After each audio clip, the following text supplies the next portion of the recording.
19 જાન્યુઆરીના રોજ બનેલી ઘટનામાં ઉધના પોલીસે આખરે ફેક્ટરી માલિક મેમણ બંધુઓની ધરપકડ કરી છે. ફેક્ટરીમાં સુરક્ષાના સાધનોનો અભાવ અને ફાયર એનઓસી વગર કાયદેસર રીતે ચલાવવામાં બદલ કાર્યવાહી કરાઈ છે. ગત 19 જાન્યુઆરી 2026ના રોજ ઉધના રોડ નંબર 3 પર આવેલી ઉમા ઇન્ડસ્ટ્રીયલ એસ્ટેટના પ્લોટ નંબર 18, 19 અને 20માં કાર્યરત RMS પ્લાસ્ટ નામની ફેક્ટરીમાં સવારના સમયે અચાનક અફરાતફરી મચી હતી.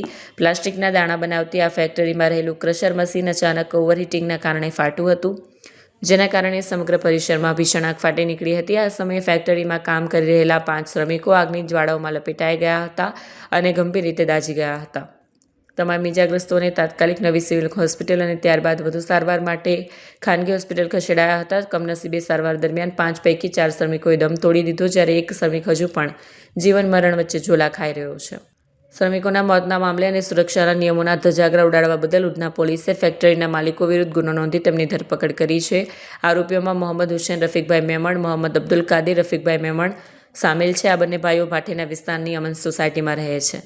તેમની પાસે ફેક્ટરી ચલાવવા માટેના જરૂરી લાયસન્સ હતા કે નહીં તે દિશામાં પણ તપાસ ચાલી રહી છે. આ ઘટનામાં 5 શ્રમિકો દાઝી ગયા હતા, જેમને તાત્કાલિક હોસ્પિટલ ખસેડાયા હતા. પોલીસ દ્વારા આ મામલે ઊંડાણપૂર્વક તપાસ શરૂ કરવામાં આવી હતી.